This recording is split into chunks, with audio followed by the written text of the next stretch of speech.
오늘 하나님의 말씀 로마서 11장 17절 18절 말씀입니다. 로마서 11장 17, 18절 두 절이니까 지난주와 함께 오늘도 함께 읽도록 하겠습니다. 함께 읽겠습니다. 또한 가지 얼마가 꺾이었는데 돌 감람나무인 네가 그들 중에 젖붙임이 되어 참 감람나무 뿌리의 진액을 함께 받는 자가 되었은즉 그 가지들을 향하여 자랑하지 말라. 자랑할지라도 내가 뿌리를 보존하는 것이 아니요 뿌리가 너를 보존하는 것이니라. 아멘. 지난주에 우리는 요 바로 앞에 있었던 말씀을 봤었어요. 한 절이니까 그 앞에 있던 말씀도 다시 볼게요. 11장 16절 말씀이 제사하는 처음 익은 곡식가루가 거룩한 즉 떡덩이도 그러하고 뿌리가 거룩한 즉 가지도 그러하니라. 지난주에 우리는 이 앞부분의 말씀을 봤습니다. 제사하는 처음 익은 곡식가루, 처음 것, 예수님을 상징한다 그랬어요. 하나님 앞에 드려지는 그 예수님이 곡식가루가 거룩하기 때문에 그 가루를 가지고 만든 떡 반죽도 거룩한 것이 당연하다라는 이야기였죠. 여기서 우리가 잊지 말아야 할 것은 지난주에 살펴보았듯이 이 민수기의 말씀 속에 인용한 이 말씀 속에는 바로 제사장적인 직분, 그렇죠? 중보자로서의 직분의 이야기가 들어가 있었다. 이걸 잊으시면 안 돼요. 어쨌든 사도 바울은 이 16절 말씀을 통해서 처음 하나님께 드려지는 곡식가루가 거룩하니까, 예수님이 거룩하니까 거기에서 그 가루로 만들어진 반죽도 떡덩이도 거룩하다, 요 말을 가지고 그 뒷부분에 있는 이야기, 뿌리가 거룩하면 가지도 거룩하다라는 이야기로 끌고 넘어가는 거예요. 마치 A에서 B가 나오는 것처럼 C에서 D도 똑같다. 이 이야기를 하는 이유가 뭐냐면 바로 오늘의 이야기를 들어가기 위해서예요. 뿌리와 가지에 연관되는 이야기로 지금 사도 바울이 들어가기 위해서 이 이야기를 16절에 언급했던 거거든요. 자, 그럼 그 다음 이어지는 오늘 본문인 17절 말씀을 볼게요. 또한 가지 얼마가 꺾이었는데 돌 감람나무인 네가 그들 중에 젖붙임이 되어 참 감람나무 뿌리의 진액을 함께 받는 자가 되었은즉. 자, 사도 바울이 굉장히 드물게 하는 비유예요. 지금 무슨 말을 하고 있는 거냐면 처음 드린 곡식가루, 하나님께 처음 드린 곡식가루가 거룩하니까 그 가루를 가지고 만든 떡덩이가 거룩한 것처럼 뿌리가 거룩하니까 거기에 나오는 가지도 거룩하다. 근데 당연히 뿌리도 예수님이죠. 지난주에 처음 익은 곡식가루가 예수님이었던 것처럼, 그러니까 예수님에 달려있는 그 뿌리에 달려있는 가지도 거룩하다. 그런데 그 가지 중에 몇 개가 꺾여 나갔다는 거예요. 그 꺾여 나간 자리에 이방인 그리스도인들, 그러니까 그 본래 가지는 당연히 유대인 그리스도인들이고 그 중에 얼마가 꺾여 나간 그 자리에 이방인 그리스도인들이 젖붙임이 되었다. 그 젖붙임이 되어서 예수님 이 뿌리로부터 진액을, 그 영양분을 함께 받는 자가 되었다. 그러니까 한마디로 뭐예요? 유대인 그리스도인들이나, 그러니까 본래 붙어있던 유대인 그리스도인들 가지나 이제 새롭게 젖붙임이 된 이방인 그리스도인들 가지도 똑같이 예수님이라고 하는 뿌리에서 그 진액을 받기 때문에 처음 익은 곡식가루가 거룩해서 떡덩이가 거룩한 것처럼 둘 다 거룩하다, 이 말이잖아요. 사실 이해하기가 전혀 어렵지 않은 이야기거든요. 근데 이 비유가 논란이 무지무지 많죠. 본문 내용으로는 논란거리가 생길 게 없는데 왜 논란이 생기느냐면, 그러면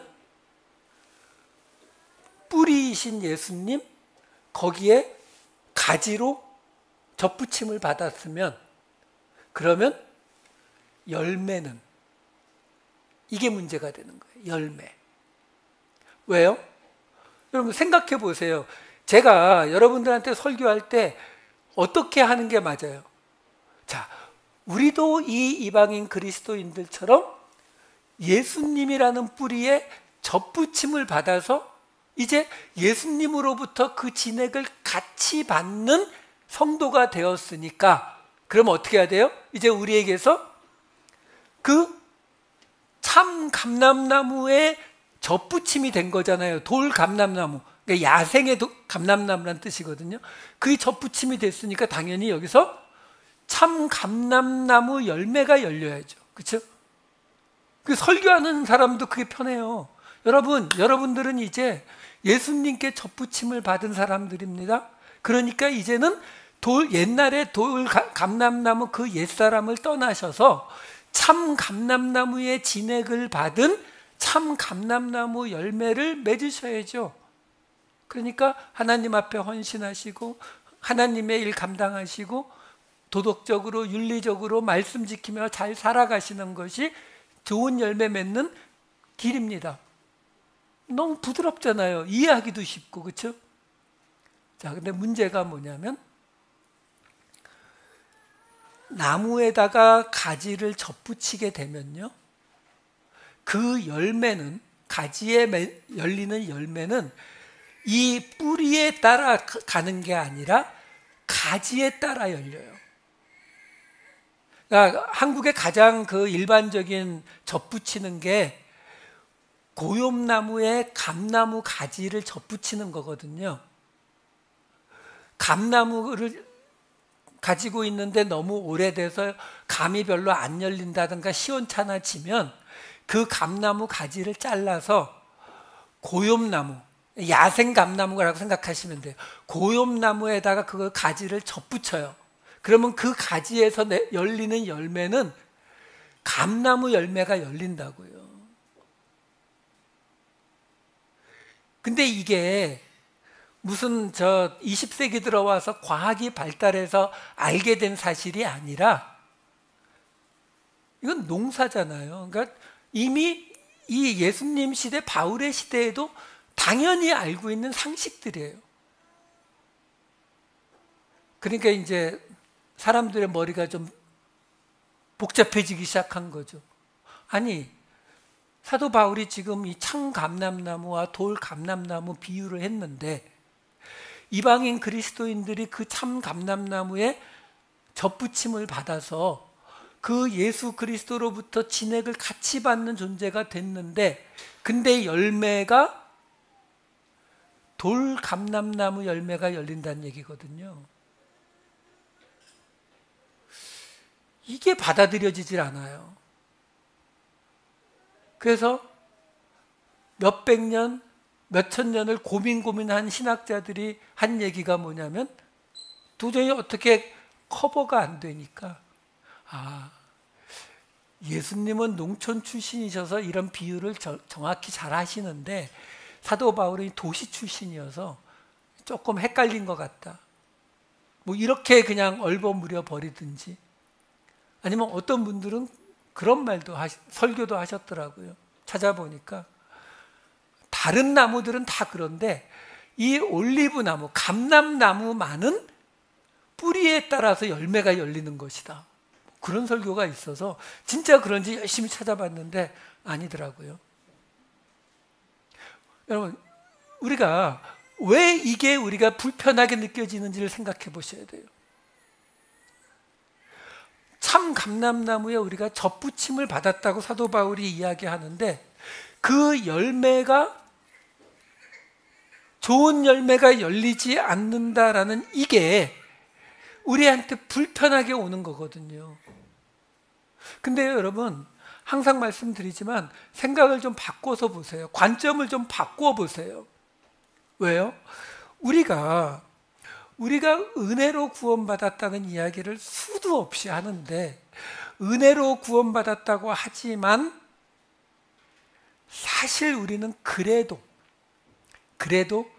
내가 받은 은혜가 저 사람이 받은 은혜보다는 조금 더 뜨거운 은혜일 것 같고 조금 더 큰 은혜 같고 이런 느낌이 우리가 같잖아요. 왜? 그냥 거저 아무 기준 없이 내가 잘한 거 아무것도 없이 구원받았다는 이게 우리 본성에 사실 굉장히 받아들이기 어려운 이야기거든요. 그러니까 여기에서도 마찬가지예요. 사실 사도 바울은 지금 이 비유에서 열매에 관한 이야기를 하고 있지 않아요. 근데 하고 있지 않다고 해서 열매가 없을 거라는 이야기는 아니겠죠. 일단 열매, 우리가 이 열매라는 이 헬라어로 칼포스라고 하는데 이 단어가 나오게 되면은 우리는 자동적으로 은혜의 자리를 떠나서 바로 그 율법주의, 행위, 왜? 나에게 열매가 얼만큼 맺었느냐? 저 사람은 목사인데, 장로인데, 집사인데 저 사람에게는 열매가 어느 만큼, 나보다 큰가 작은가, 이게 우리의 관심사로 가게 되거든요. 이 칼포스라는 열매라는 단어가요, 복음서에는 좀 많이 나와요. 신약성경 전체에 56번 나오는 중에 복음서에 37번이 나오고 사도 바울 서신에는 11번밖에 나오지 않아요. 당연히 사도 바울은 이 율법주의를 배격하는 입장이었기 때문에 이 열매에 관한 이야기를 최소한도로 줄였습니다. 왜? 열매라는 말만 딱 떨어지면 우리는 자동적인 반응이 나와버리기 때문에.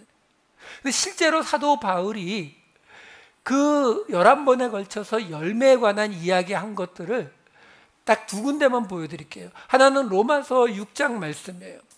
6장 22절 말씀.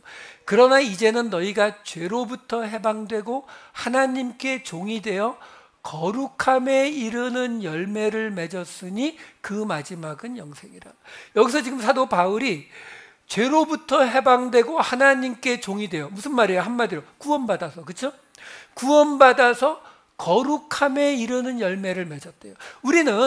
우리가 예수 그리스도를 믿고 하나님을 믿었으니까 우리가 열매를 맺어야 된다라고 하면 우리는 뭐가 떠올라요? 죄를 떠나고, 그렇죠? 중독을 다 떨어버리고 도덕적으로, 윤리적으로 정결하고 정직하고 뭐 그런 모습들, 그게 우리가 맺을 열매라고 자꾸 생각을 하잖아요. 근데 지금 사도 바울은 여기서 뭐라고 합니까? 맺어야 되는 그 맺는 열매가 뭐라고요? 거룩함에 이르는 열매라고요. 여러분, 거룩함이 뭐죠? 구별됨이라 그랬잖아요. 구별되려면 어떻게 구별된다고요? 여러분, 지금도 이슬람이나 유대교는 지금도 돼지고기를 먹느냐 안 먹느냐에 목숨 걸잖아요. 그렇죠? 안식일을 지키느냐 안 지키느냐. 뉴스를 보니까 이번에 라마단 그 성지 순례에서 1000명 넘게 죽었다고 나오더라고요. 날씨가 50도가 넘는 곳에 수만 명이 모여서 1000명이 넘게 죽어가는데도 그걸 해요. 여러분, 우리가 생각할 때는 굉장히 우스워 보이지만요, 그들도 거기에 목숨을 걸 수밖에 없는 이유가 있어요. 뭐예요? 여러분, 유대교가, 이슬람교가 돼지고기 그냥 먹고 뭐 이렇게 뒤집어 쓰는 거 안 뒤집어 쓰고 그런 성지순례 이런 거 안 하고 라마단 이런 거 안 하면은 어떻게 되는지 아세요? 그들도 구별이 안 돼요. 여러분, 이 구별된다, 거룩해진다는 이 말은 우리 기독교뿐만이 아니라 모든 곳에서 다 필요한 거예요. 여러분 생각해 보세요. 예를 들어서 우리 교회에 사람들이 막 몰려오는데 그 몰려오는 이유가 뭐냐면 우리 교회가 너무너무 이쁘게 잘 장식해놔서 그거 보러 온다고 치자고요. 그럼 그 말은 무슨 말이에요? 우리 교회는 다른 교회와 뭘로 구별된다고요? 멋있는 장식으로요. 그렇게 한번 자리를 잡으면 어떻게 돼요? 그 다음부터는 우리는 매주 모이면 뭐 한다고요? 열심히 장식해야 돼요. 왜? 그게 우리의 아이덴티티가 된다니까요. 그게 우리 정체성이 돼버린다고요. 그게 구별이에요. 그게 거룩함이라고요. 그러니까 마찬가지예요. 우리가 지금 하나님을 믿는데 하나님을 믿는 것으로 우리가 세상과 구별될 수 있는 게 뭐가 있어요? 우리는 안식일도 포기했고 돼지고기도 먹어버리고, 그렇죠? 그 말은 뭐냐면 세상의 다른 종교, 세상의 모습과 우리는 구별될 수 있는 게 아무것도 없다니까요. 딱 하나 있다고 했잖아요. 딱 하나. 뭐요? 은혜의 구원이요.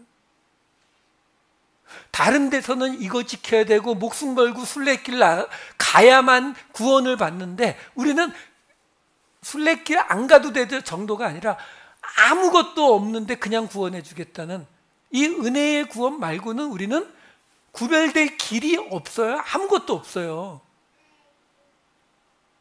그렇다면 지금 여기 사도 바울이 6장 22절에 죄로부터 해방되고 하나님의 종이 되었다, 구원받았다, 그래서 거룩함에 이르는 열매를 맺었다가 뭐예요?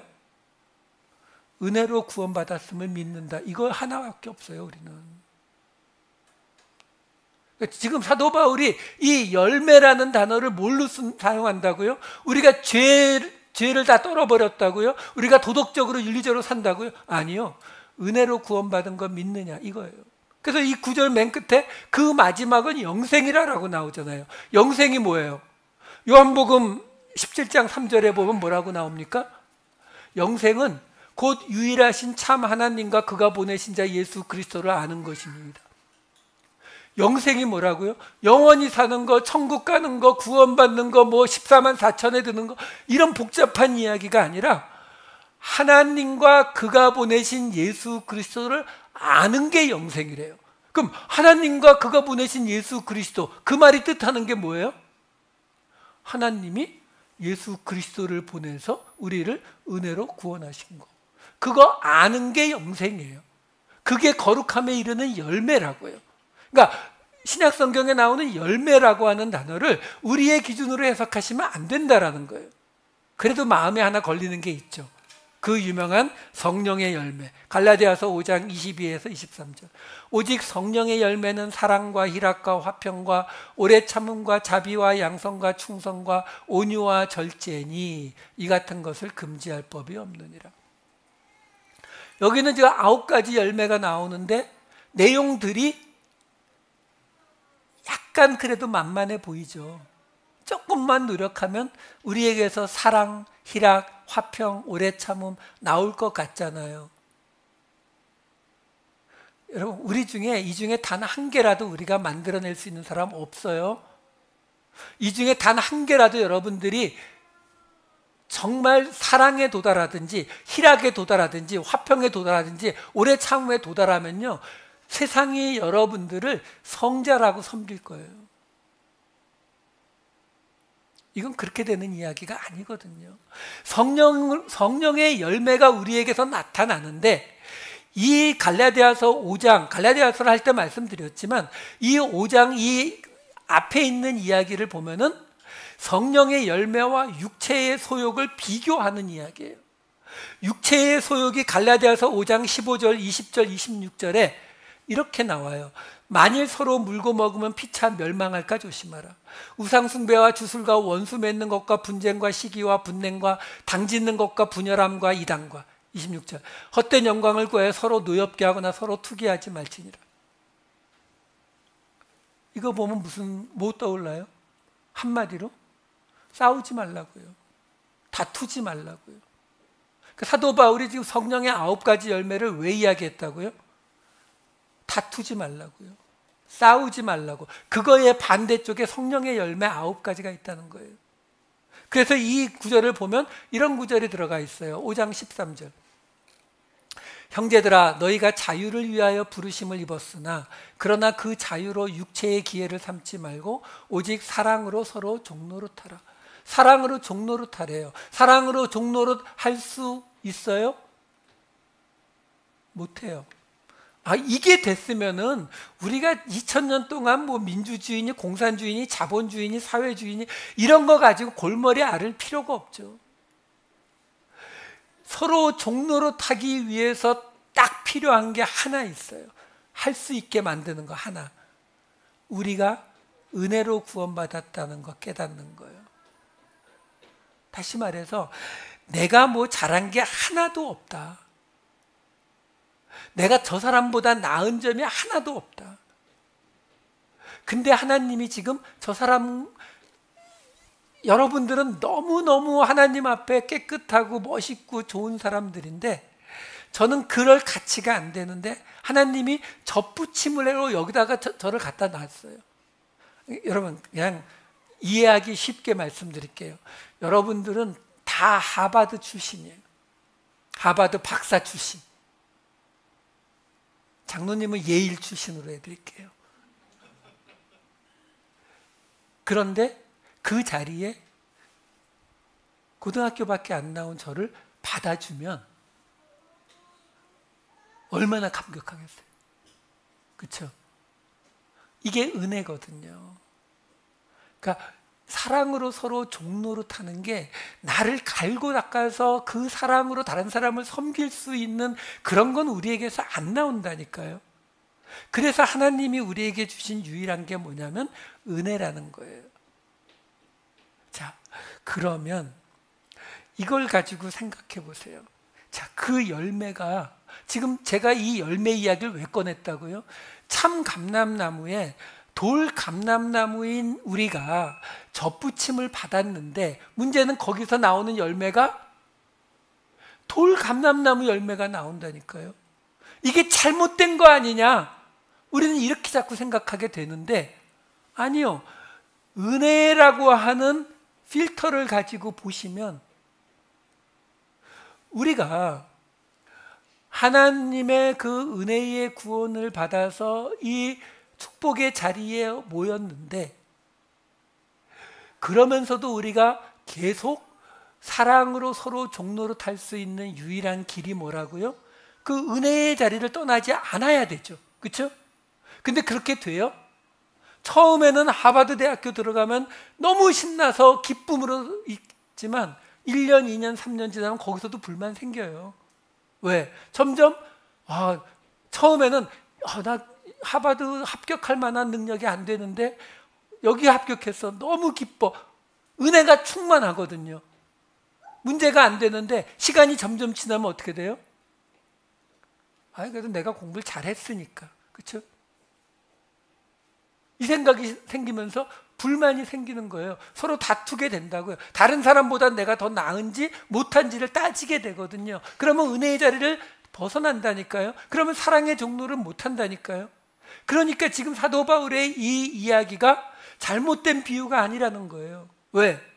우리가 예수 그리스도에게 덧붙임을 받았지만 우리에게서 변하지 않는 우리의 모습, 똑같이 돌 감람나무 열매를 맺는 우리의 모습을 보면서 은혜의 자리를 떠나지 말라는 거예요. 이게요, 우리가 개인 구원에 꽂혀 있으면 이해가 안 돼요. 하지만 우리가 계속 말씀드리지만 하나님이 원하시는 것은 이 땅에 세워지는 하나님의 나라, 하나님의 공동체거든요. 공동체라는 개념을 생각하시면 왜 은혜라는 개념이 중요한지가 나온다고요. 은혜라고 하는 개념이 그냥 하나님께서 우리를 공짜로 거저 구원하셨다 여기서 끝나시면 안 된다니까요.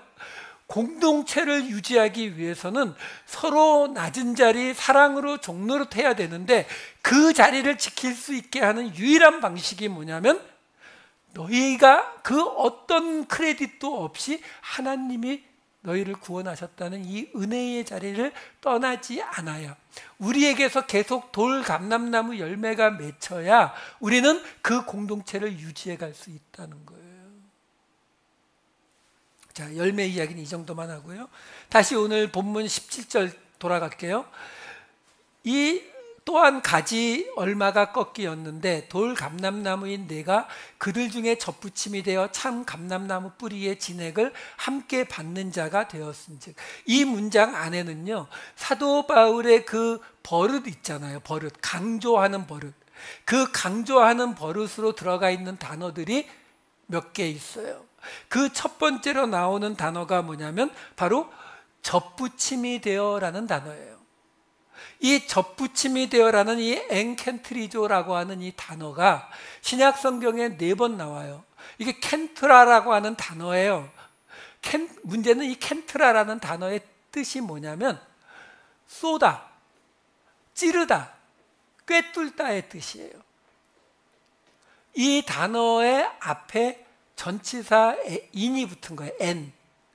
그러니까 엔켄트라조거든요. 이 단어가 접붙임을 하다 또는 접붙임을 하다, 이 접붙이는 뜻으로 사용이 되는 거예요. 그러니까 언어라고 하는 것은 그 지역 사람들의 문화 속에서 그들이 만들어가는 거거든요. 그러니까 언어를 보게 되면은 그 사람들이 어떤 생각을 하고 있었는지를 우리가 알 수가 있어요. 그러니까 이 엔켄트리조라는 이 단어가 켄트라라는 단어에서 왔는데 그 단어가 성경에 어떻게 나오냐면 사도행전과 고린도전서를 잠깐 보여드릴게요. 사도행전 26장 14절에 보면은 맨 끝에 나를 박해하느냐 가시체를 뒷발질하게 하여, 여기 가시체라는 단어가 바로 이 켄트라예요. 고린도전서 15장 55절에 사망아 내가 쏘는 것이 어디 있느냐, 이 쏘는 것이 켄트라예요. 그 앞에 지금 사도 바울이 전치사 n을 붙여가지고 쓰고 있는 거예요. 문제는 이 엔켄트라조라는 이 단어가 신약 성경에 4번 나오는데 어디 나오느냐? 바로 오늘 본문인 17절, 19절, 23절, 24절에 4번 나오는 게 끝이에요. 그 말은 뭐냐면 이 이야기를 하기 위해서 사도 바울이 가져다 쓴 단어란 말이에요. 앞에다가 전치사 하나를 붙여가지고 구별을 딱 해주면서, 그 말은 이 단어가 접붙임을 하다라는 동사로 사용된 게 맞는데 이 단어의 본래 뜻, 쏘는 것, 꿰뚫어버리는 것, 찌르는 것, 이 의미를 우리가 함께 가지고 가는 게 맞다라는 거예요. 왜? 사도 바울이 지금 그걸 강조하고 있으니까. 무슨 말이냐면요, 우리가 지금 돌 감람나무 가지를 가져다가 참 감람나무에 접붙이는 이야기를 하고 있거든요. 근데 왜 여기에 이 접붙이다라는 단어가 이 사람들이 하필이면은 쏘다, 꿰뚫다, 찌르다 이런 단어 의미를 가진 단어에서 가지고 왔겠냐고요. 왜? 접붙임을 하려면은 나뭇가지를 칼로 잘라서 거기에다가 이 가져온 나뭇가지를 껴서 이걸 뚫뚫 말아둬야 되거든요. 그래야 이게 붙어요. 자, 그러면 지금 오늘 아까 보았던 이 17절 말씀 다시 한번 보여주실래요? 여기 보시면 내가 그들 중에 접붙임이 되어 이렇게 되어 있거든요. 만약에 여기서 우리가 이 접붙이는 엔켄트라라는 단어를 그냥 본래 뜻대로 읽어버리면 어떻게 돼요? 내가 그들 중에 꿰뚫림이 돼요. 찌름이 돼요. 쏘는 것이 돼요. 제가 이 말씀을 왜 드리냐면 우리가 이쪽은 많이 알아요. 돌 감람나무에서 잘라가지고 가져오는 거. 왜? 우리가 그랬잖아요. 우리가 예수 믿기 전에 우리 나름대로 열심히 살아가다가, 그렇죠? 우리가 하고 싶은 대로 살아가다가 어느 날 예수 믿으면서 어떻게 됐다고요? 옛사람이 죽고 그리스도가 내 안에 사는 새 사람으로 바뀌었잖아요. 그렇죠? 근데 그 새 사람으로 바뀐다는 게 우리들 삶에는 뭘 의미해요? 나에게 익숙하던 그 모든 것들을 다 잘라서 떠나오는 거잖아요. 그렇죠? 그래서 새 사람이 되는 거잖아요. 이쪽은 우리가 익숙하다니까. 그러니까 지금 돌 감람나무 가지, 본래 돌 감람나무에 있었는데 어느 날 잘려가지고, 그렇죠? 잘린다는 건 뭐예요? 아무리 그래도 고통이죠. 여러분, 하다못해 마약이나 이런 중독을 하고 알코올 중독에 빠진 사람도 거기서 끄집어내는 건 그 사람에겐 고통이에요. 그러니까 당연히 옛사람의 모습을 떠나는 거는 그에게 고통이 맞죠. 그래서 우리가 어느 날 자기의 옛 모습을 다 버리고 하나님 앞에 돌아온 형제 자매들을 보면은 우리가 정말 환영하고 좋아해 주잖아요. 그렇죠? 이거는 우리가 다 아는 이야기라고요. 근데 문제는 지금 사도 바울이 말하고 있는 건 뭐라고 말하냐면, 너 돌 감람나무 가지가 예수님을 뿌리로 하고 있는 참 감람나무 가지에 쏘는 것이 됐다고요. 꿰뚫는 것이 됐다고요. 그 말은 뭐예요? 우리가 돌 감람나무, 하나님께 속하지 않았던 사람이 하나님께로, 더 정확히는 하나님의 공동체 안으로 들어오게 되면, 그럼 우리는 환영하잖아요. 영혼이 구원됐다고 해서 환영하지 않습니까? 그렇죠? 근데 거기서 우리가 하나 놓치는 게 있다고요. 뭘 놓치고 있느냐? 받아들이는 공동체, 참 감람나무 그 나무 자체에 그 새로운 사람이 들어오는 것이 창에 찔리는, 쏘이는, 꿰뚫리는 고통이 있다는 사실이에요. 우리가 이걸 잘 생각을 안 해요. 이걸 생각을 안 하기 때문에 어떻게 되냐면, 쉽게 말씀드리면 이거예요. 자녀가 결혼을 해가지고 며느리가 들어왔어요. 며느리가 들어오니까 여러분 생각해 보세요. 그래서 시집 식구들하고 같이 산다고요. 그럼 시집 식구들이 자기 식구들만 살던 때에 비해서 며느리가 들어오면은 모든 게 다 편하고 좋을까요? 며느리는 힘든 게 맞아요. 왜? 자기가 살던 가정을 떠나서 새로운 가정에 들어오니까 당연히 힘든 게 맞죠. 근데 우리가 하나 생각하지 못하는 거는, 그 며느리를 받아들이는 시집이라는 이 공동체도 힘든 게 정상이라는 거예요. 예전보다 힘들어지는 게 정상이라고요. 근데 이것을 들어오는 며느리도 모르지만 받아들이는 시집도 그걸 모른다고요. 그러니까 어떻게 생각하게 돼요? 전에는 우리 가족이 아무 문제가 없었는데 저 며느리가 들어오면서 집안이 자꾸 시끄럽고 싸움이 나네? 그건 쟤 때문이야. 이렇게 되는 거예요. 제가 지금 시집과 며느리로 말씀드렸지만 교회도 마찬가지예요. 어떤 사람이 우리와는 생각도, 사상도, 뭐 정치적인 방향도, 뭐 모든 것이 다 다른 어떤 사람이 예수를 믿어서 우리 교회에 왔다고 쳐요. 그럼 우리는 당연히 환영하죠. 그렇죠? 근데 그 사람이 2명, 3명, 4명, 5명 되다 보니까 어느 날 교회 분위기가 좀 바뀌는 것 같아요. 옛날 같지 않은 것 같아요. 그럼 우리는 어떻게 생각해요? something wrong.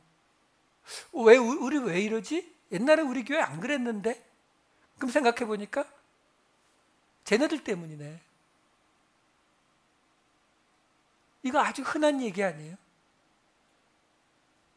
지금 사도 바울이 이 접붙이는 이야기를 하고 있는데, 그 이야기 속에서 우리가 하나 알 수 있는 것이 뭐냐면, 받아들이는 참 감람나무에도 고통이 있다는 걸 본인도 알아야 되고 들어오는 돌 감람나무 가지도 알아야 된다는 거예요. 알아야 그것을 우리가 어떻게 감당을 할 수가 있죠.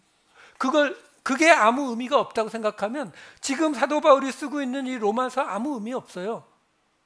이렇게 뭐하러 길게 써요? 그냥 로마에 가서 양쪽 적당히 들어준 다음에 오케이, 너희 유대인 그리스도인들은 저쪽 가서 새로 개척하고 이방인 그리스도인들 저쪽 가서 새로 개척해.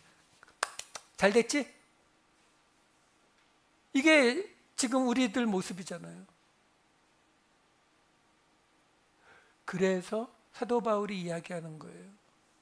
이게 은혜라는 것이 바탕이 되지 않고는 이 모든 것들을 우리가 갈 필요가 없어요. 갈 수도 없어요. 자, 17절 다시 한 번만 화면에 보여주세요. 여기 보면 또 어떤 이 단어가 들어가 있냐면, 돌 감람나무인 내가 그들 중에 접붙임이 되어요. 이걸 우리가 그냥 휙 읽게 되면은 어떻게 읽혀지냐면, 참 감람나무에 유대인 그리스도인들 가지가 있었는데 얘네들이 다 없어지고 이방인 그리스도인들 가지로 다 접붙임되었다, 이렇게 느껴지기가 쉽다고요. 아니요, 그게 아니라 사도 바울은 뭐라고 말하고 있냐면 그들 중에 접붙임이 된 거예요. 그러니까 유대인 그리스도인들 가지가 아직 많이 남아 있는데 그 중에 몇 개만 떨어져 나갔고 그 자리에 이방인 그리스도인들 돌 감람나무 가지가 들어갔다라는 거예요. 그러니까 어떻게 하라고요? 같이 있는 거라고요. 이제 유대인 그리스도인들이 쫓겨갔었으니까 이제 이 교회는 이방인 그리스도인 교회야, 이거 아니라고요. 유대인 그리스도인들이 율법에서 벗어나지 못하고 있으니까 쟤네들은 이제 하나님 앞에 제대로 된 애들이 아니니까 잘라버리고 하나님이 이방인 그리스도인들로 새로운 교회를 만드신다? 아니라고요. 같이 가라는 거예요. 그래서 그 뒤에 뭐가 나오냐면, 다시 한번 화면을 보여주세요. 화면 보여주시면 맨 끝에 뭐라고 나와요? 뿌리의 진액을 함께 받는 자가 되었은즉. 눈치채셔야 돼요. 하도 여러 번 나와서. 여기에 함께 받는 자가 되었다. 쉰코이노노스. 코이노노스가 함께 일하는 동료, 동업자의 뜻이에요.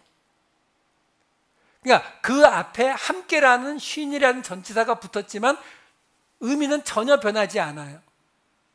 아시잖아요. 이제 뭐 수도 없이 나왔죠. 신약 성경에 4번 나오는데 그 중에 3번이 바울 서신에만 나와요. 예, 사도 바울이 강조할 때 쓰는 방식이잖아요. 그러니까 여기서도 사도 바울이 뭐라고 얘기하는 거예요? 함께 받는 거라고요. 유대인과 이방인 그리스도인들이 함께 받는 거라고요. 이 공동체의 개념을 같이 가지 않으면 뿌리의 진액을 함께 받는 자가 되었다. 왜요?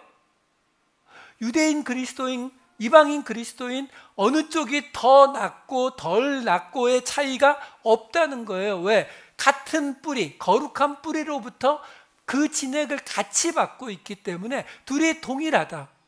동일하니까 함께 갈 수 있다. 사도 바울은 계속 이 이야기를 하고 있는 거거든요.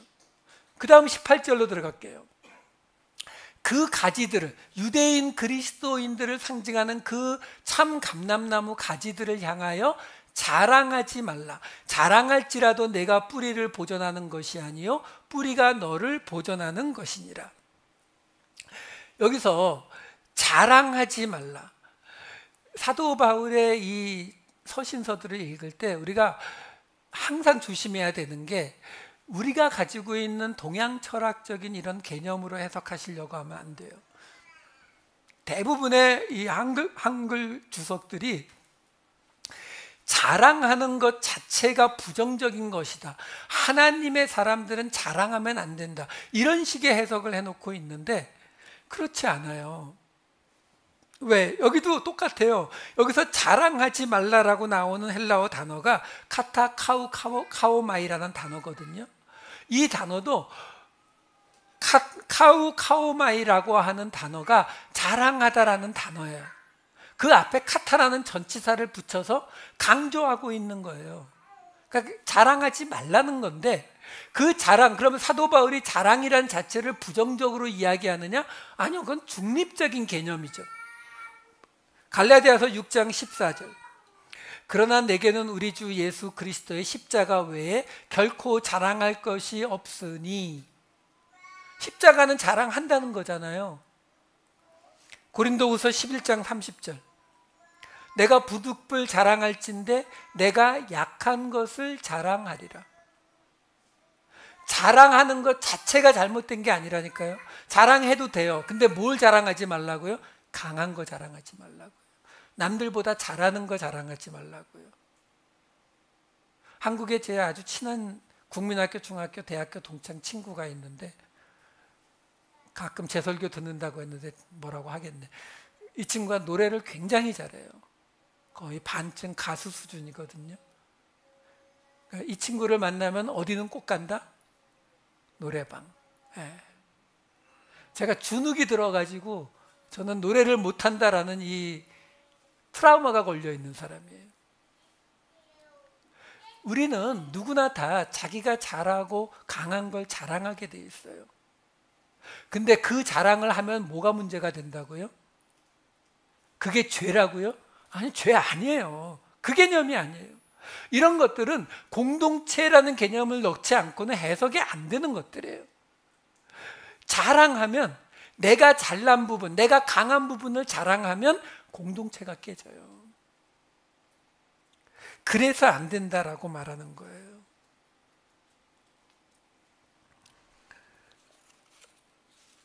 사도 바울은 오늘 여기까지만 이야기를 하는데, 오늘 사도 바울이 미처 하지 않은 자세한 이야기가 에베소서에 있어요. 에베소서 2장 11절 12절을 볼게요. 건너뛸게요. 에베소서 2장 11절 12절. 그러므로 생각하라. 너희는 그때에 육체로는 이방인이요 손으로 육체에 행한 할례를 받은 무리라. 칭하는 자들로부터 할례를 받지 않은 무리라 칭함을 받는 자들이라. 그때에 너희는 그리스도 밖에 있었고 이스라엘 나라 밖의 사람이라. 약속의 언약들에 대하여는 외인이고 세상에서 소망이 없고 하나님도 없는 자이더니. 요 화면 그대로 보여주세요. 여기에 지금 손으로 육체에 행한 할례를 받은 무리라 칭하는 자들이 누구예요? 유대인 그리스도인들 참 감람나무 가지. 오늘 본문에서는요.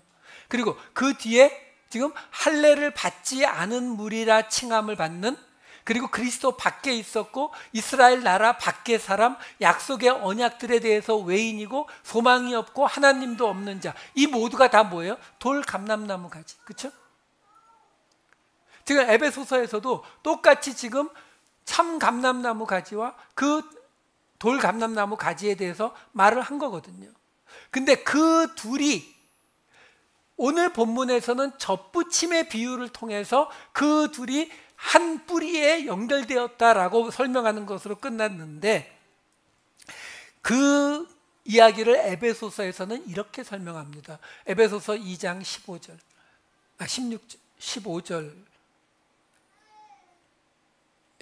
15절이 없어요? 15절 여기 있네요. 법조문으로 된 계명의 율법을 폐하셨으니 이는 이 둘로, 유대인 그리스도인 참 감람나무와 돌 감람나무 이방인 그리스도인 둘로 자기 안에서 한 세 사람을 지어 화평하게 하시고, 그 다음 16절도 보여주세요. 또 십자가로 이 둘을, 유대인 이방인 이 둘을 한 몸으로 하나님과 화목하게 하려 하십니다. 무슨 말이냐면 에베소서에서는 오늘 로마서에 나오는 이야기를 한 단계 더 나가서 말해주죠. 뭐라고 말해요? 지금 참 감람나무 가지에 접붙임을 받았다는 것은 뭐라고요? 둘이 한 몸이 되는 거라고요. 한 나무가 되는 거예요. 근데 그 한 나무가 되는데 아까 15절에서는 그걸 뭐라고 설명했다고요? 15절 잠깐 다시 보여주실래요? 이 둘로 자기, 예수 안에서 한 세 사람을 지어.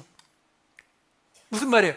완전히 새로운 사람이 지어진다는 거예요. 그러니까 우리가 지금 생각하는 거는 예수 그리스도의 거룩한 뿌리에 그 유대인 그리스도인들 가지가 있었는데 그 중에 몇 개 잘라지고 지금 이방인 그리스도인들 가지가 들어갔으니까, 그럼 어떻게 돼요? 참 감람나무에 이방인 그리스도인들이 낑겨 붙은 거잖아요. 근데 지금 에베소서에서 뭘 말하냐면, 그렇게 되면은 이 나무 전체가 새로운 한 사람이 된다는 거예요. 아예 새로운 사람이 된다는 거예요. 이 설교를 준비하려고 이 원예, 식물 뭐 이런 거 한참 뒤져봤어요. 뒤져봤더니 어떤 내용이, 흥미로운 내용이 하나 있더라고요. 뭐가 있냐면, 아까 말씀드린 것처럼 고염나무 가지에 감나무 가지를 꽂으면 감나무 열매가 열린다 그랬잖아요. 감나무에다가 고염나무 가지를 꽂으면 고염나무 열매가 열려요. 이건 아까 말씀드렸잖아요. 그런데 그러면 고염나무에 감나무 가지를 접붙였어요. 그러면 열매가 가지에 따라 열리니까 감나무 열매가 열리는 게 맞잖아요. 그렇죠? 예, 맞아요. 열려요. 그런데 요 감 안에 씨앗이 있겠죠. 그렇죠? 아, 그런 거 모르세요? 과일 안에 씨앗이 있어요, 본래. 그 씨앗을 꺼내서 땅에 심으면 뭐가 나올까요? 감 열매 자체는 가지에 따라서 열려서 감나무 열매가 열리는데, 거기에 있는 씨앗을 가져다가 심으면 감나무도 아닌 것이 고엽나무도 아닌 것이 열린대요. 어중간한 거. 이게 모든 나무들이 다 그렇대요. 제가 그 이야기를 보면서 여러분, 우리가 개인 구원은 아니에요. 개인 구원은 우리가 예수 그리스도를 믿는 순간에 단번에 구원받는 게 맞아요. 근데 공동체는 그 개념이 아니라는 거예요. 공동체는 내가 은혜 받았다고 우리 공동체가 한꺼번에 다 바뀌어요? 아니잖아요. 공동체는 어떻게 된다고요? 지난주에 말씀드렸죠. 처음 익은 곡식 열매가 거룩하면 떡반죽도 거룩하다. 근데 그게 제사장 이야기로 연결되면 어떻게 돼요?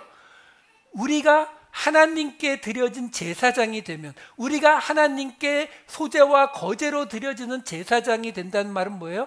우리가 예수 그리스도로 인해서 거룩해지면 그 다음에 우리가 처음 하나님께 드려지는 제물이 되어서 제사장이 되고, 그러면 우리를 통해서 만들어지는 떡반죽도 거룩해진다. 이게 지난주 이야기였잖아요. 근데 지금 사도 바울이 그 이야기에서 그대로 뿌리와 가지 이야기를 가져온 거거든요. 그러면 예수 그리스도가 거룩한 뿌리가 되어서 그 뿌리에 매달린 가지들이 다 거룩해지는데, 이것도 똑같이 제사장적인 역할, 중보자적인 역할을 우리가 대입을 하면은, 우리가 예수 그리스도에게 접붙임이 돼서 거룩해진 다음에는 우리가 그 제사장의 자리로, 제물로 드려지는 자리로 내려가서 우리가 뿌리가 되면, 그렇죠? 그 우리에게서 나오는 열매가 있을 거 아니에요. 그 열매에 맺힌 그 씨앗은 뭐가 나온다고요? 거룩한 예수님과 부족한 내 모습의 중간쯤. 근데 그 씨앗이 심어지고 그 씨앗이 죽고 거기에서 자라난 나무 가지를 또 예수 그리스도에게 접붙이면은, 쉽게 말하면 조금씩 예수 그리스도를 닮아가는 모습들이 나오죠. 단지 우리는 그 결과를 못 볼 수 있어요. 왜? 시간이 너무 많이 걸리니까. 하지만 그 시간들을 지나가면서 점점 그 공동체가 어떻게 된다고요? 점점 예수 그리스도 닮아가는 공동체로 변화해 갈 것이다. 그게 우리가 여러 번 보았던 에베소서 2장 20절 22절 말씀이에요. 너희는 사도들과 선지자들의 뿌리 위에, 터 위에 세우심을 입은 자라. 예수 그리스도께서 친히 뿌리가 되셨느니라. 그래서 어떻게 된다고요?